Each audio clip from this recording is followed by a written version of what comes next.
umukuru w'inama nkenguzamateka Nyeniteka Emmanuel Sizohagera yarifatikanije n'abakristo bo mw'ishengero rya Pentecote ryo muri zone Kinama komine Ntahangwa mu gisagara ca Bujumbura mu masengesho yo kuw'Imana igenekezo rya 2/0 muri uno mwaka w'ibihumbi 2022.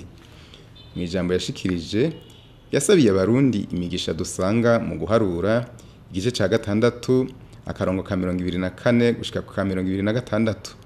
Yongera abahanura kubandanya bikingira kiza coronavirus. Ijambo rya mbere niyo gutegurira Imana yatuzigamiye uyu mwaka wose turangije wa 2021 ikatwemerera kujabukira mwaka wa 2022. Iyo Mana tuyongera amashimwe cyane. Yarakoze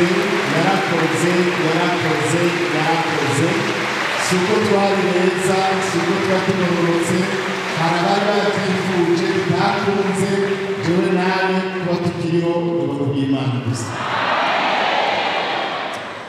Nagira nifurize ubwoko bw'Imana mbere n'abarundi bose ino migisha yanditse mu gitabo cyo guharura igice ca 6 ku murongo wa 24 kugera 26. Guharura 24 igice ca 6 murongo wa 24 kugera 26. Rero bigisha nifurije muri uno mwaka abarundi bene wacu ubwoko bw'Imana imigisha baze bayibone. Jambo ry'Imana usome ibene yo migisha meze kugira ngo bayumve. Uhoraho aguhe umugisha, Uhoraho aguhe umugisha, akuzigame, Uhoraho akumurikishirize mu nyunga hiwe, akugirire neza, Uhoraho akurabe neza, aguhe amahoro. Yego migisha nifurije abarundi bene wacu namwe igihugu c'Imana muri mwaka wa 2022.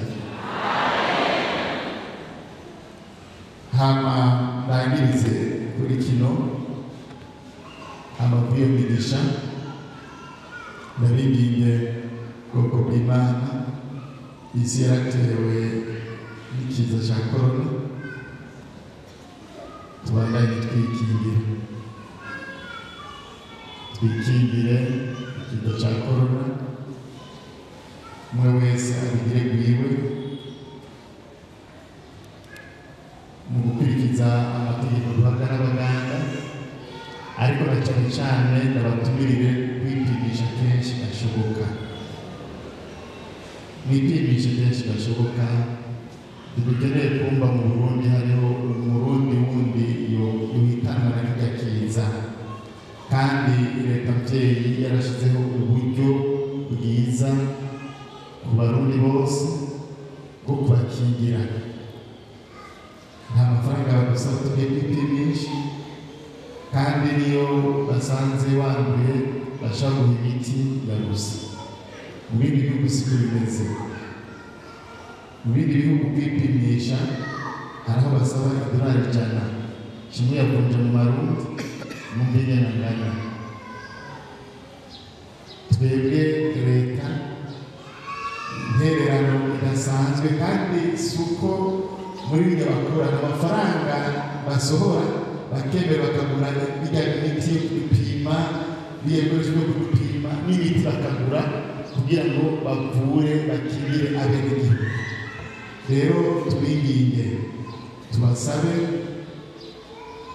buriga uca kwa muganga bagupime, kuko hari igihe utamenya ibimenyetso ugasanga yamaze kujya mu mahaha, hanyuma imaze gutubura amahaha nta kindi abaganga bashobora gukora.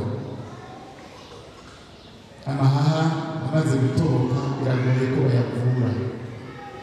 Rero tubinginge gushika kuri iyo ntambwe zose, kandi ugiye kwa muganga bakagupima bagasanga ukomeye bandanye imirimo yawe, ariko basanze wakwame gatoyi ucaguha imiti bakigenda nyuma y'iminsi 2 uheje gukira. rero tubigire iby'iwacu